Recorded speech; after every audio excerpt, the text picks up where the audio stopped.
আসসালামু আলাইকুম। সবাই কেমন আছেন? আশা করি আল্লাহর রহমতে সবাই ভালো আছেন। তো বরাবরের মতোই ছোট্ট আরেকটি ভিডিও নিয়ে হাজির হয়ে গেলাম আপনাদের সামনে। তো এটা হচ্ছে স্যামসাং A037F। এই যে দেখতে পারতেছেন 037F। আসলে এই ফোনটিতে কি ধরনের প্রবলেম হয় আসলে আপনারা কিন্তু অবগতই আছেন। তো দেখুন এটার টাচটি কিন্তু ওয়ার্কিং করতেছে না। এই যে দেখুন এই মডেলটিতে বেশিরভাগ কিন্তু এই প্রবলেমটি হয়। আসলে এখানে টাচ ওয়ার্ক করে না।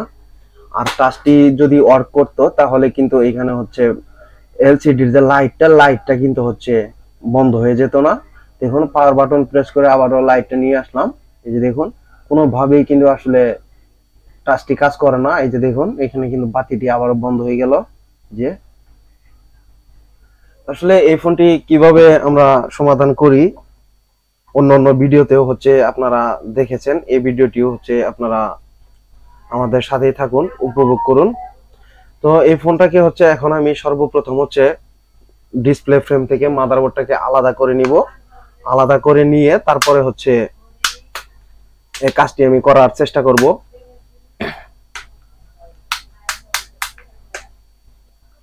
দেখুন এখান থেকে হচ্ছে পার্টটি আমি সেপারেট করে নিলাম, কারণ হচ্ছে এখানে একটি ফিঙ্গারের লাইন রয়েছে। এই যে ফিঙ্গারের লাইনটা, এটা যেন নষ্ট না হয়, ছিঁড়ে না যায়, এই বিষয়ে অবশ্যই আপনারা খেয়াল করবেন, অবগত থাকবেন। এখানে হচ্ছে আমি স্ক্রুগুলোকে এক এক করে হচ্ছে এখন খুলে নিব। আমি আপনাদেরকে মাইক্রোস্কোপে নিয়ে যাচ্ছি। এখন হচ্ছে এই যে আমি আলাদা করে নিলাম এই ফোনটিকে। এখন হচ্ছে এই যে ব্যাটারিটাকে ডিসকানেক্ট করে দিলাম। এখানে যে এলসিডি লাইনগুলো হচ্ছে রিমুভ করে দিলাম। এখন এখান থেকে আরএফ অ্যান্টেনা কেবলটি রিমুভ করে দিতে হবে। আর এক এক করে হচ্ছে প্রত্যেকটা ক্যামেরা আমাদেরকে খুলে নিতে হবে। এই ক্যামেরাগুলো মাদারবোর্ডে রেখে যখনই আমরা কাজ করতে যাব তখন কিন্তু ক্যামেরাগুলো ড্যামেজ হতে পারে, ক্যামেরাগুলো কিন্তু নষ্ট হয়ে যেতে পারে। আর নষ্ট হলে কিন্তু আসলে অনেকটা প্রবলেম হয়ে যাবে। তো এখানে আমরা প্রত্যেকটা কাজ আসলে সতর্ক থেকে এই কাজগুলো করার চেষ্টা করব। তো এই পাশেও একটি ক্যামেরা রয়েছে, এই ক্যামেরাটাকে হচ্ছে আমরা খুলে নিলাম।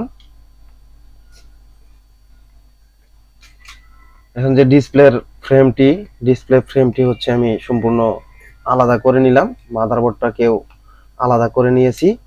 এখন হচ্ছে যে সিপিইউটা যেখানে থাকে এই অংশতে হচ্ছে আমরা চলে যাব। এখানে একটি ঢাকনা থাকে, এই যে দেখুন এই ঢাকনাটি হচ্ছে আমি রিমুভ করে নিলাম খুব সুন্দরভাবে। এই যে এটাই হচ্ছে মূলত আমাদের কাঙ্ক্ষিত ফোনের সিপিইউ। অনেকে আসলে এই যে এই ঢাকনাগুলো, স্টিলের ঢাকনাগুলো কেটে কিন্তু আপনারা কাজ করেন, অনেকেই কাজ করে থাকেন। তো হচ্ছে বিগত দিনে এই কাজগুলো আমি অনেক করেছি, যার কারণে হচ্ছে আমি আর এই ঢাকনাগুলো এখন কেটে নিতে হয় না আমাকে। তো আমাদের সাথেই থাকুন, ভিডিওটি দেখতে থাকুন। এই পেজগুলোকে হচ্ছে আমি আগে সরিয়ে নিব। দেখুন এই বোর্ডটি কিন্তু ফ্রেশ কন্ডিশনে রয়েছে। আর ফ্রেশ কন্ডিশনের যে বোর্ডগুলো, এই বোর্ডগুলো কিন্তু আসলে স্টিলের ঢাকনা কেটে নিয়ে কাজ করতে হয় না। আর এই ফ্রেশ বোর্ডগুলোতে যখনই আমরা হচ্ছে যে কাজ করতে যাই বা কাজ করি, কাজ করার পরে এই ফোনগুলো কিন্তু দীর্ঘদিন হচ্ছে লাস্টিং করে। আর যখনই একটি শপে একটি ফ্রেশ ফোন, মানে ফ্রেশ কন্ডিশনের ফোন হচ্ছে হঠাৎ করে ডেট হয়ে গেছে, তো এটাকে হচ্ছে রান করার জন্য যে কোনো লোকাল শপে দেখাইলে কিন্তু এই প্রবলেমগুলো হয়ে থাকে।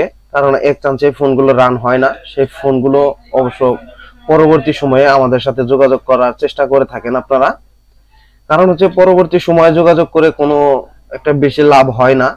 কারণ হচ্ছে যে এই ফোনগুলো এক চান্সে রান না হলে দ্বিতীয়বার রান হলেও কিন্তু এই ফোনগুলো দীর্ঘদিন লাস্টিং করবে না।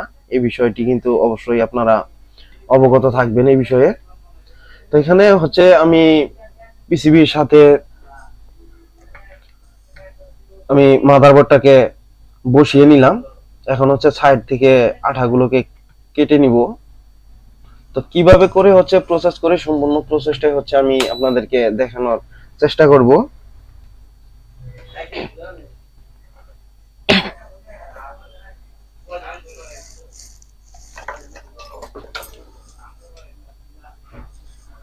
দেখুন এখানে হচ্ছে এই যে সাইডে যে আঠাগুলো, এই আঠাগুলোকে কেটে নিতে হবে। এই আঠাগুলোকে কেটে নেওয়ার জন্য তো হচ্ছে হটগানের একদম লো টেম্পারেচার রাখতে হবে। লো টেম্পারেচার রেখে হচ্ছে এই সাইডের আঠাগুলোকে কেটে নিতে হবে। আর লো হাই টেম্পারেচার রেখে যদি আমরা এই কাজগুলো করতে চাই তাহলে কিন্তু মাদারবোর্ড এবং কি আইসি দুটোই কিন্তু ড্যামেজ হতে পারে। আর ড্যামেজ হয়ে গেলে কিন্তু এই ফোনগুলো আর রান করবে না, বা এই ফোনের যে কার্যকরী গুণ ক্ষমতা এটি কিন্তু নষ্ট হয়ে যাবে।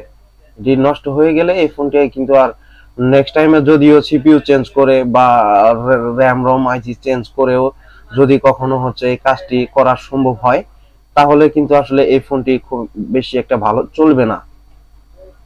এটি কিন্তু আসলে আমি কাস্টমার ভাইদের উদ্দেশ্যে এই কথাটি বললাম। আসলে আপনারা যখনই আপনাদের হাতের কাঙ্ক্ষিত ফোনগুলো প্রবলেম হবে, প্রবলেম হইলে অবশ্যই আপনারা ভালো কোনো একটি শপে হচ্ছে এই ফোনগুলো রিপেয়ার করার চেষ্টা করবেন, যাতে করে হচ্ছে আপনার হাতের কাঙ্ক্ষিত ফোনটি স্মুথলি ভাবে রিপেয়ার হয়ে যায় এবং কি স্মুথলি ভাবে আপনিও ইউজ করতে পারেন। এই বিষয় নিয়েই হচ্ছে আমরা সবসময় আসলে অ্যানালাইজ করে থাকি। কারণ হচ্ছে একটি ফোন আসলে কিভাবে রিপেয়ার করলে খুব ভালো চলবে, কাস্টমার ভাই ইউজ করে এই ফোনটি মজা পাবেন, এই বিষয়টি আসলে আমরা অবগত থাকার চেষ্টা করি সবসময়। তো এখানে হচ্ছে একটি ওপেনার দিয়ে আমি এই পাশের আঠাগুলোকে কেটে নিলাম, কিন্তু এই যে এই পাশে আর একটু আছে, এখানে কিন্তু কম্পোনেন্ট থাকে, এই কম্পোনেন্ট গুলো কিন্তু মিসিং যেন না হয় এই বিষয়ে কিন্তু হচ্ছে অবগত থাকতে হবে। যারা স্টিলের ঢাকনা না কেটে কাজ করতে চান তাহলে এই পাশ থেকেও হচ্ছে আঠাগুলোকে কেটে দিতে হবে। এখানে হচ্ছে যে কম্পোনেন্ট গুলো মিসিং হয়ে গেলে তখন এই ফোনটিতে কিন্তু আর ক্যামেরা আসবে না, ক্যামেরাতে কিন্তু প্রবলেম হবে। যদিও হচ্ছে টাচটি ওয়ার্ক করে কিন্তু হচ্ছে এখানে আপনার প্রবলেম হবে, ক্যামেরা আসবে না। যদি হচ্ছে এই সাইড থেকে, যে সাইডে আমি লাস্ট টাইমে আঠাটা কেটে নিলাম, তো এখান থেকে হচ্ছে এই কম্পোনেন্ট গুলো যথাযথ ঠিক রেখে কিন্তু কাজ করতে হবে। এখানে যে ইএমএমসি আইসির উপরে আমি কিন্তু হিটসিং দিয়ে দিলাম, যাতে করে হচ্ছে এই কাঙ্ক্ষিত আইসিতে হিটটি না লাগে। হিট না লাগলে দেখা যায় যে সিপিইউটা রিবোলিং করে এই কাজটি সম্পূর্ণ করা যাবে। আর যখনই এই আইসিটা ওঠাতে গিয়ে এই আইসিতে হিট লাগে, প্রবলেম হবে, তখন কিন্তু এই আইসিটাও পুনরায় কিন্তু উঠিয়ে রিবোলিং করে দিতে হবে। আসলে সময়টা আমি বাঁচানোর জন্য হচ্ছে চেষ্টা করতেছি, যার কারণে আমি শুধুমাত্র এই একটি আইসি রিবোলিং করে হচ্ছে আমি আপনাদেরকে কাজটি করে দেখাবো। তো আসলে এই ফোনগুলো যখনই প্রবলেম হয় বেশিরভাগ সময় এখন কিন্তু অহরহ ফোন কিন্তু হচ্ছে আপনার ড্যামেজ হয়ে যাচ্ছে, মানে প্রবলেম হচ্ছে। এগুলো অনেক অনেক ফোনে হচ্ছে যে হঠাৎ করেই টাচে কাজ করে না, আবার অনেক অনেক ফোন হঠাৎ করে হচ্ছে রিবুট করে। এক এক ধরনের ফোনে কিন্তু এক এক ধরনের প্রবলেম কিন্তু হয়ে থাকে। তো এখন যে পোকো সিরিজের ফোনগুলো, এই পোকো সিরিজের ফোনগুলো কিন্তু অহরহ হচ্ছে আপনার ডেড হয়ে যাচ্ছে, টাচ কাজ করতেছে না, ক্যামেরা আসে না। এই ফোনগুলো কিন্তু হচ্ছে রিবোলিং করে কিন্তু সলভ করা হয় বা সলভ করা সম্ভব হয়। তো দেখুন এখানে হচ্ছে এই আইসিটাকে এখন আমি ওঠানোর জন্য হিট অ্যাপ্লাই করতেছি। খুবই স্মুথলি ভাবে আইসিটাকে আমি রিমুভ করে নিব। এখানে তার আগে হচ্ছে একটু সোল্ডারিং পেস্ট দিয়ে দিতে হবে। একটু সোল্ডারিং পেস্ট গুলো দিলে এই আইসিটা কিন্তু স্মুথলি ভাবে, এই আইসির কানেকশনের যে বলগুলো, এই বলগুলো কিন্তু নরম হয়ে যাবে। তো এই কাজটি কিন্তু আপনারা আমাদের সাথেই থাকুন, দেখতে থাকুন।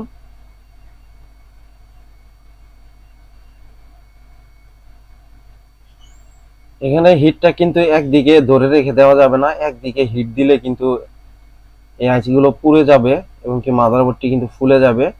এটিকে হচ্ছে ঘুরিয়ে ঘুরিয়ে হিট দিতে হবে, চারদিক সমানভাবে যেন হিট পড়ে, এই বিষয়টি অবশ্যই আপনাদের অবগত থাকতে হবে। আর যখনই আসলে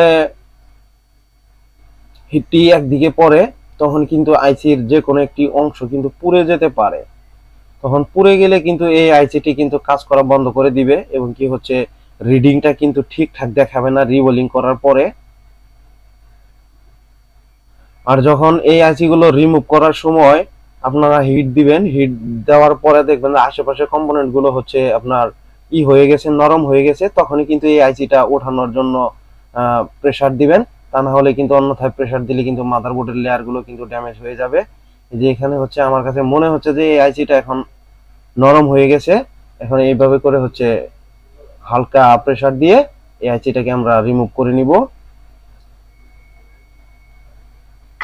এই যে দেখুন স্মুথলি ভাবে কিন্তু এই আইসিটি কিন্তু উঠে গেল।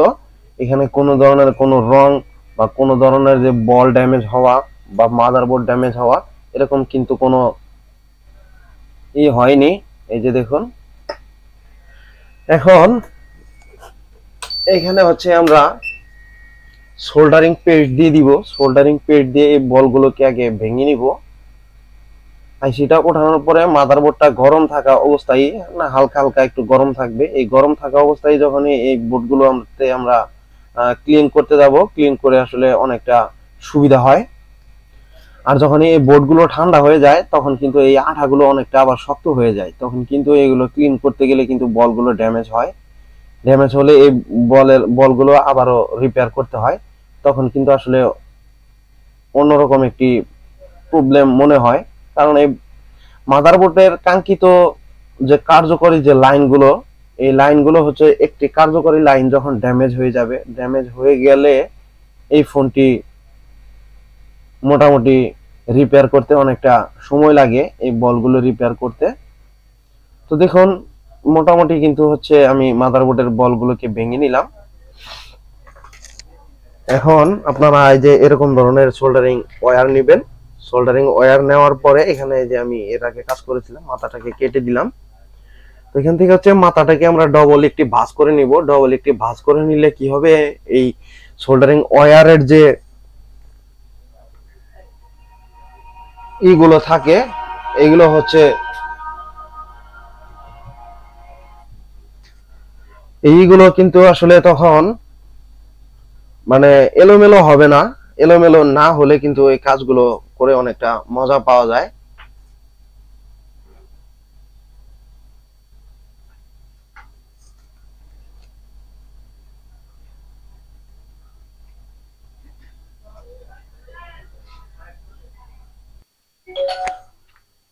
তো সোল্ডারিং ওয়্যারটি আমি এখন নিয়ে নিলাম। এখন হচ্ছে যে মাদারবোর্ডের যে এই বলগুলোকে আমি এখন সমান করে নিব। দেখুন এইভাবে করে হচ্ছে আস্তে আস্তে করে সমান করে নিতে হবে। এই যে এখানে ছোট ছোট অনেক কিন্তু কম্পোনেন্ট আছে, এই কম্পোনেন্টের সাথে যেন সোল্ডারিং ওয়্যার টাচ না লাগে। টাচ লাগলে কিন্তু হচ্ছে এটার সাথে কিন্তু উঠে আসবে, আর উঠে আসলে কিন্তু একটু প্রবলেম হয়ে যায়। কারণ এই কম্পোনেন্ট গুলো কোথায় ছিল বা অন্য জায়গা থেকেও কিন্তু হচ্ছে অনেক সময় সরে আসে, এটা কিন্তু আসলে বোঝা যায় না, তখন কিন্তু প্রবলেম হয়। বা এমনও হইতে পারে যে এই ফোনটি চালু নাও হইতে পারে, এরকম কিন্তু আসলে একটি আশঙ্কা থাকে। তো দেখুন আমি স্মুথলি ভাবে কিন্তু বলগুলোকে ভেঙে নিচ্ছি। এখানে কোনো ধরনের কোনো প্রেসার কিন্তু আমি ইউজ করতেছি না, মানে প্রেসার দিচ্ছি না। এখানে একটু প্রেসার দিলে কিন্তু মাদারবোর্ড থেকে যে লেয়ারের যে রংগুলো আছে রংগুলো কিন্তু উঠে গিয়ে এই লাইনগুলো কিন্তু শর্টিং হয়ে যাবে। তখন আবার এখানে কিন্তু ইউবি গ্লু অ্যাপ্লাই করে এই ফোনটিকে আবার কাজ করতে হবে।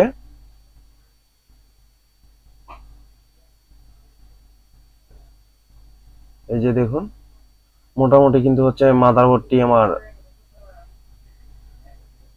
বলগুলোকে ভেঙে নেওয়া শেষ হয়ে গেল। আর এই বলগুলো যখনই ছোট বড় থাকবে তখন কিন্তু এই প্রবলেমগুলো হবে। কারণ হচ্ছে যে একটি বল কানেকশন পাবে আর একটি বল কানেকশন পাবে না, সেই মুহূর্তে কিন্তু আসলে ফোনটি রান হওয়ার সম্ভাবনাও খুব কম থাকবে। এখন হচ্ছে মাদারবোর্ডের বলগুলো ভেঙে নেওয়া শেষ হয়ে গেল। এখন হচ্ছে থিনার অথবা কেরোসিন দিয়ে তুলোর মাধ্যমে হচ্ছে এইভাবে করে ক্লিন করে নেবেন। আমি এখানে থিনারই ইউজ করতেছি। এই যে দেখুন মাদারবোর্ডটি কিন্তু যথাযথভাবে কিন্তু ক্লিন হয়ে গেল। তো এইভাবে করে বন্ধুরা এখানে একদমই তাড়াহুড়া করা যাবে না। এই প্রসেসরের কাজগুলো কিন্তু অত্যাধিক অ্যাডভান্স লেভেলের। এই অ্যাডভান্স লেভেলের কাজগুলো কিন্তু করতে গিয়ে হতাশ হওয়া যাবে না। এখানে হতাশ হলে কিন্তু এই কাজগুলো না হওয়ার সম্ভাবনা থাকবে বেশি। কারণ অনেক সময়ই আসলে আমরা তাড়াহুড়ো করে থাকি এই কাজগুলো করতে গিয়ে। এই কাজগুলো করতে গিয়ে হচ্ছে তাড়াহুড়া একদমই করা যাবে না। তাড়াহুড়া করতে গিয়ে কিন্তু এই ফোনগুলো প্রবলেম হইতে পারে। তো দেখুন এখানে কিন্তু মাদারবোর্ডটি কিন্তু আমি যথাযথভাবে সমান করে নিলাম বা ক্লিন করে নিলাম।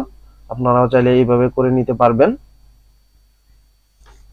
তো এখন হচ্ছে আমরা নেক্সট স্টেপে যাব, কারণ এই যে এখানে আইসিটা রয়েছে, এই যে এই আইসিটাকে এখন হচ্ছে আমরা ক্লিন করে নিব। এখন হচ্ছে বন্ধুরা আমি এই যে আইসিটাকে এখন ক্লিন করব। এই ক্লিন করার প্রসেসটা হচ্ছে আমি আপনাদেরকে দেখাচ্ছি। এই যে এখানে একটি স্ট্যান্ড আছে, এই স্ট্যান্ডের মধ্যে হচ্ছে আমি ফিক্স করে নিচ্ছি। আইসিটাকে এখানে বসিয়ে নিলাম যাতে করে হচ্ছে লাড়াচাড়া না করে। লাড়াচাড়া করলে কিন্তু প্রবলেম হয়ে যায়। আর এই আইসি গুলো সোল্ডারিং আয়রন দিয়ে যখনই ক্লিন করবেন, ক্লিন করার সময় অবশ্যই কিন্তু সোল্ডারিং আয়রনের তাপমাত্রা যথাযথ থাকতে হবে। আর যথাযথ যদি আপনারা হিটটা যদি সেট না করে নেন, তাহলে কিন্তু এই আইসিটি হচ্ছে কোনো ধরনের ছাড়াই, মানে শব্দ করা ছাড়াই কিন্তু এই আইসি গুলো হচ্ছে ড্যামেজ হয়ে যাবে। মানে ড্যামেজ বলতে এরকম একটি রিডিং আসবে এই সিপিইউটা লাগানোর পরে, তখন হচ্ছে আপনার 1 2 এরকম রিডিং না উঠে একেবারে হচ্ছে 30 40 50 20 30 এরকম কিন্তু একেবারে রিডিং উঠে যাবে। তখন কিন্তু অবশ্যই আপনারা বুঝে নিতে পারবেন যে এই সিপিইউ আইসিটি ড্যামেজ হয়ে গেছে, মাদারবোর্ডটি ভালো আছে। আসলে প্রত্যেকটা কাজই খুবই যত্ন সহকারে করতে হবে। যত্ন সহকারে না করলে কিন্তু বিভিন্ন ধরনের প্রবলেম হবে। আর এই কাজগুলো আসলে করার সময় নিরিবিলি একটি পরিবেশ আপনাকে চয়েস করে নিতে হবে। নিরিবিলি পরিবেশ যদি না হয় তাহলে কিন্তু এই কাজগুলো কিন্তু আসলে করতে গিয়ে সাকসেস না হওয়ার সম্ভাবনাটাই অনেক বেশি থাকে। এখানে হচ্ছে আমি যে পেস্ট দিয়ে দিচ্ছি, কারণ এখানে বল অনেক বলগুলো হচ্ছে মরা মরা দেখা যাচ্ছে। তো এই বলগুলোকে হচ্ছে আমি এক এক করে স্পষ্ট করে দিব, যাতে করে হচ্ছে রিবোলিং করার সময় কোনো ধরনের বল মিসিং না হয়। আর এখানে রিবোলিং করার সময় যদি এই বলগুলো যদি হচ্ছে মরা মরা থাকে, তাহলে কিন্তু এখানে বল হবে না। আর 1 2টি বল মিসিং হয়ে গেলে এগুলোকে পুনরায় আবারও রিপেয়ার করা কিন্তু অনেকটা কষ্টসাধ্য এবং কি সময়টা অনেক বেশি লেগে যায়। আর 2টি বল রিপেয়ার করতে গিয়ে দেখা যায় একটি বল আর একটি বলের সাথে হচ্ছে লেগে যায়, তখন কিন্তু বিভিন্ন ধরনের প্রবলেম ফেস করতে হয়, আবারও পুনরায় রিবোলিং করতে হয়, এরকমও কিন্তু হয় অনেক সময়। তো দেখুন এখানে প্রত্যেকটা বল হচ্ছে আমি স্পষ্ট করে দিলাম।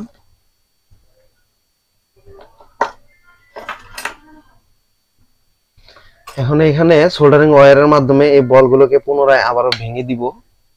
এই যে আমি ভেঙে দিচ্ছি, এইভাবে করে হচ্ছে ভেঙে দিতে হবে। এই যে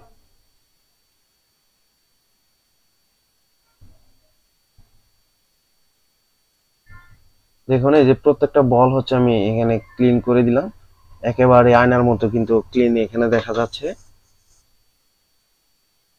এখানে তুলো এবং কি থিনারের সমন্বয়ে আইসিটাকে আবারও আমরা ক্লিন করে নিব। আমাদের সাথেই থাকুন, দেখতে থাকুন।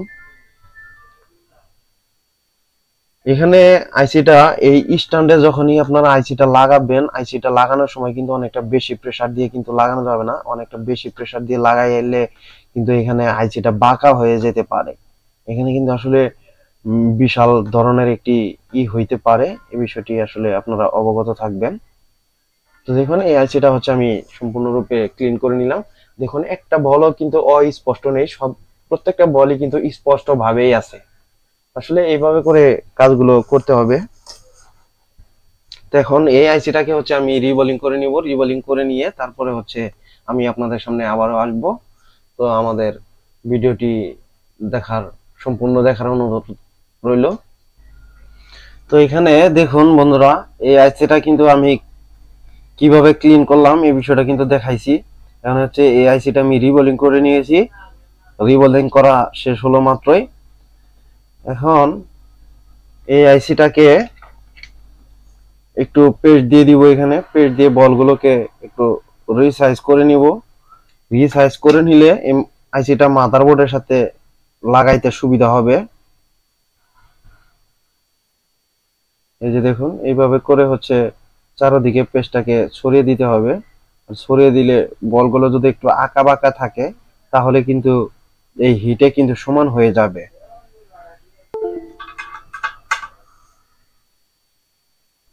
তো এখানে হচ্ছে বন্ধুরা আবারও আইসিটাকে ইনস্টল করবো এখানে।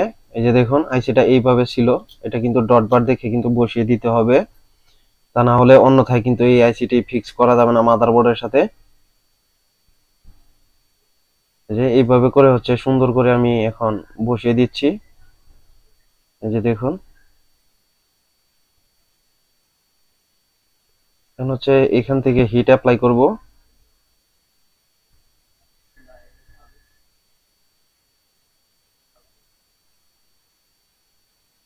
এখানে হচ্ছে এখন আমি ফাইনালি হিট দিয়ে দিচ্ছি।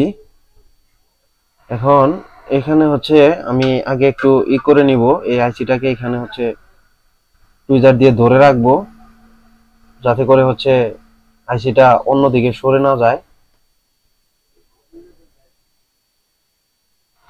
এই দেখুন, এইভাবে করে হচ্ছে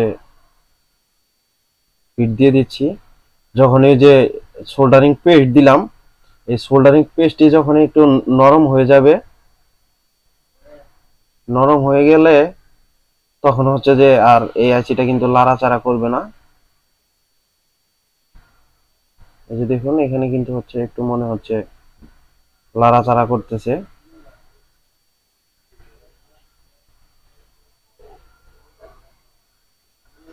এখানে এইভাবে করে হচ্ছে হিট দিয়ে দিব। এই যে চারদিক এইভাবে হিট দিয়ে দিচ্ছি।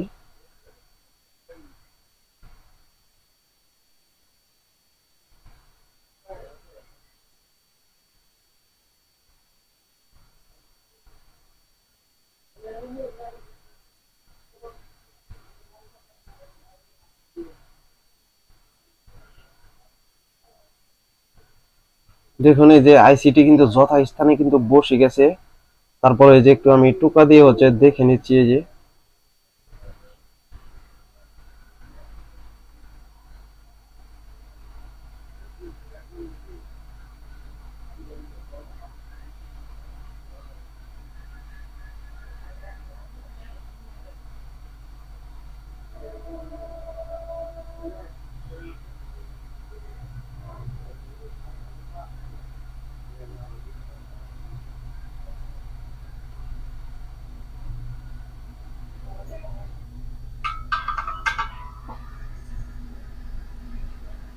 এখানে, তো এখানে বন্ধুরা আইসিটা কিন্তু ইনস্টল করা শেষ হয়ে গেল। এখন হচ্ছে মাদারবোর্ডটাকে ঠান্ডা করে নিলাম, তারপরে হচ্ছে একটু ক্লিন করে দিব আবারও। এই যে তুলো দিয়ে এইভাবে করে হচ্ছে আমরা কিন্তু এই আইসির চারপাশটাকে ক্লিন করে দিব।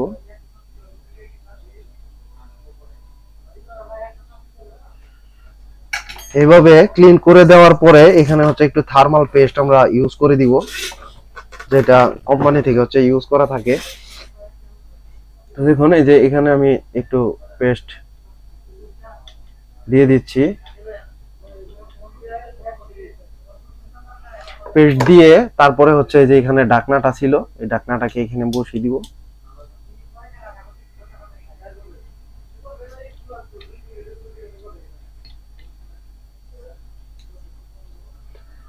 এখন হচ্ছে ফ্রেম থেকে আলাদা করে নিলাম। এখন হচ্ছে ক্যামেরাটাকে আমরা লাগিয়ে দিব, এক এক করে ক্যামেরাগুলোকে লাগাবো।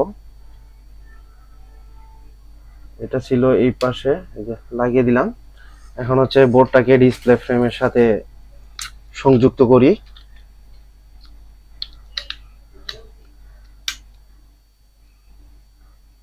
এই যে দেখুন, এইভাবে করে এক এক করে প্রত্যেকটাই কিন্তু সংযুক্ত করে দিতে হবে, কিন্তু সর্বশেষ ব্যাটারি কানেকশন দিতে হবে,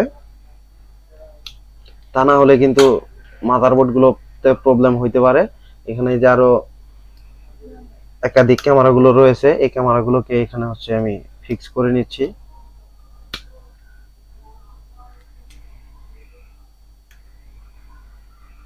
আসলে রিবোলিং যে করার প্রসেসটি, এই প্রসেসটি হচ্ছে সম্পূর্ণ এক্সট্রা করে দিতে হবে, কারণ এই কাজের সাথে এইগুলো ভিডিওগুলো, রিবোলিং এর ভিডিওগুলো দিতে গেলে কিন্তু ভিডিওটি অনেকটা বেশি লম্বা হয়ে যায়, যার কারণে কিন্তু বিভিন্ন ভাইরাই দেখতে চান না। তো হচ্ছে এখন রিবোলিং প্রসেস শেষ, থার্মাল পেস্ট যেখানে যা যা থাকার কথা সবকিছু দিয়ে দিলাম। এখন হচ্ছে সর্বপ্রথম এই ফোনটাকে আমরা পাওয়ার প্রেস করব, যে এই ফোনটি রান করে কিনা বা টাচে ঠিকঠাক মতো কাজ করে কিনা। তো আলহামদুলিল্লাহ বন্ধুরা, দেখুন এই যে স্যামসাং এর লোগো কিন্তু চলে আসছে, কারণ আশা করি এই ফোনটি ঠিকঠাক ভাবেই কাজ করার কথা, টাচটি ওয়ার্কিং করার কথা, আদার্স অন্য কোনো প্রবলেম কিন্তু এখানে না থাকার সম্ভাবনা অনেক বেশি। কারণ হচ্ছে আমি আসলে যেইভাবে রিবোলিং করে থাকি, এইভাবে রিবোলিং যদি আপনারা করতে পারেন, তাহলে যদি আইসি ভালো থাকে, যদি আইসি এবং কি মাদারবোর্ড দুইটাই ভালো থাকে, তাহলে এক চান্সে রিবোলিং করার পরে আপনার এই ফোনগুলো কিন্তু কাজ করবে বা সাকসেস হবে। আর যদি রিবোলিং প্রসেসটা আপনাদের ভালো না হয়, তাহলে কিন্তু এই ফোনগুলো বিভিন্ন ধরনের প্রবলেম কিন্তু করবে, এই ফোনটি রান না হওয়ার সম্ভাবনা কিন্তু এখানে থাকবে। আর এখানে একটি কথা আমি বলবো, সেটা হচ্ছে যে এই কাজগুলো আমরা করি উইদাউট রেড রিক্সে, এটা আমাদের কাজ করতে কোনো ধরনের রিক্স লাগে না। আর এই ফোনটি যখন কাজ না করছিল, তখন কিন্তু হচ্ছে এই ফোনটি রানিং এ ছিল। তো এই রানিং ফোন থেকে সিপিইউটি খুলে কিন্তু আমি রিবোলিং করে এই ফোনটাকে আবার চালু করে নিয়েছি। তার মানে এই কাজগুলো করতে হচ্ছে আমাদের কোনো ধরনের কোনো রিস্ক কিন্তু লাগে না। এখন আমি দেখবো যে টাচে কাজ করে কিনা। দেখুন আলহামদুলিল্লাহ টাচে কিন্তু কাজ করতেছে। এই যে এইদিকে হচ্ছে ঘুরিয়ে দিলাম, এই যে এখন হচ্ছে আমি এখান থেকে হচ্ছে ক্যামেরাগুলোকে চেক দিব, যে ক্যামেরাগুলো ঠিকঠাক আসছে কিনা। তারপরে সাউন্ড গুলোকে চেক দিব প্রত্যেকটাই। হ্যাঁ আলহামদুলিল্লাহ, এই যে ক্যামেরা আসছে, এই যে ফ্রন্ট ক্যামেরাটা কি আমরা হচ্ছে দেখার চেষ্টা করতেছি। হ্যাঁ ফ্রন্ট ক্যামেরা আসছে। এখান থেকে হচ্ছে এখন আমরা সাউন্ডটাকে চেক দিব। সাউন্ডটাকে চেক দেওয়ার জন্য আমরা সেটিং এ চলে যাব।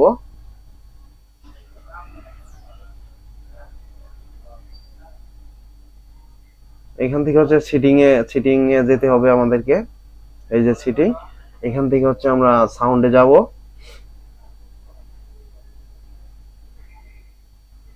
অনেক সময় রিবোলিং করলে কিন্তু হচ্ছে সাউন্ডের প্রবলেম হয়। এই যে দেখুন,